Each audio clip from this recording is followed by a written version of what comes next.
اوس تاسو فکر وکړئ دا دښمني د چا سره ده د دې خلکو دا خپل د ځانه سره دا سړی فکر نه کوي چې زه د چا په دښمنۍ کې په دغه میاشت باندې اخته کېږم دا ټوله کال ولې نه وایم یو ورځ یې مه معلومه وه میاشت یې مه معلومه وه اشه موږ خو په دا ټوله کال نه واورېدل چې دا دی په کندهار کې نن وابیانو جلسه جوړه کړې ده چې د محمد مصطفی صلی الله علیه وسلم د میلاد جلسه ده په یو بله میاشت کې خو به دوی جوړه کړې وای که ته رښتیاګو دغه میلاد منې دا ورځ و تعین و تخصیص نه منې نو ته په یو بله ورځ کې جوړه که په یو بله میاشت کې جوړه که موږ هم در وغواړو چې درځو که نه درځو پیدا کې چا چې په دې خیرات کې ګډون کړی دي الله تعالی دې نعم البدل ورلره ورکړي خپلو عقیدو باندې پیرداران سئ عقیده مو جوړه وساتئ داسې ښه خوند یې راکړي دا اوس پر دا لاره باندې را روان تا چې لوی اختر دي پر دا سړک باندې مې پسونه ولیدل د رحماني صاحب پر چم باندې د وابیانو کور ور خراب کړي داسې ښه خوند یې کوي پر دا عمومي سړک باندې لکه د لوی اختر پسونه دا چې د هر وابي تېرېږي د سړک پر غاړه باندې دا پسه ورانیږي ویني نو نه به وایم هغه رقم لکه پخوا چې به ما ویل هغسې به نه وایم نو چې په زړه به یې څه تېرېږي چې دوی دغه وویني ما طالبانو ته ویل دا اوس اخري ورځ چې مې سبقان چې ټیکول هغه بله چهارشنبه وه باري مې طالبان ته وویل د 12مې میاشتې مې ویستی وه ما لکه د چا د کور څنګ ته یو متړن یو وادي مابي موجودي یو بې عقیدي او بې مذهبه سړی درته نږدې نن چې ولاړاست کور ته بیا هغه سلامونه واره سروري چهارشنبې څاښتلو ولیکئ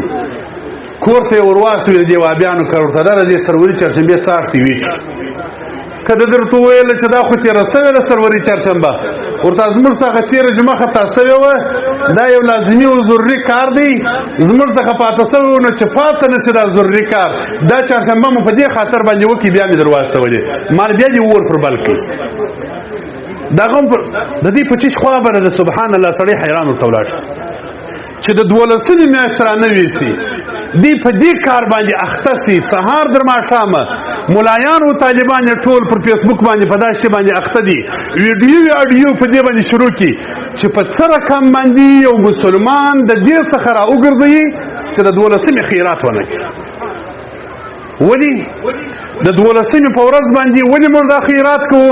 دا خلک خپلې روپۍ مصرفوي خپل د جیبه یې راکاږي خپل په خوله ګټلې روپۍ دي خپل قیمتي وخت راوړي دلته څه دپاره خو د هغه پیغمبر صلی الله علیه وسلم مبارک په محبت کې چې کوم د ایمان دعویدار یې موږ هم الحمدلله ایمان باندې لرو اوس چې د رسول الله صلی الله علیه وسلم مبارک سره د مینې او د محبت او د اظهار په خاطر باندې یو څوک خیر کوي خیرات کوي جلسې ته راځي او محفل ته راځي دغه پر دې باندې بد لګېږي اوس تاسو فکر وکړئ دا دښمني د چا سره ده د دې خلکو دا خپل د ځانه سره دا سړی فکر نه کوي چې زه د چا په دښمنۍ کې په دغه میاشت باندې اخته کېږم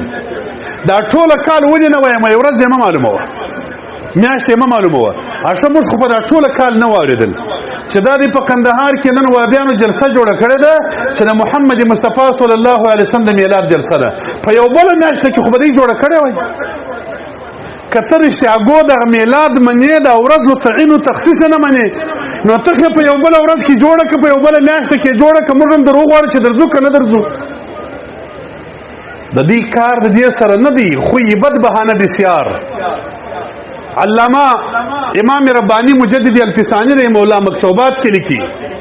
وای د بد خوی دپاره بد خلک ډېر باندې لټي مقصود دغه نه دی چې ورځ مه لمانځه مقصود دا دی چې د رسول الله صلی الله علیه وسلم سره د محبت را ختم کړه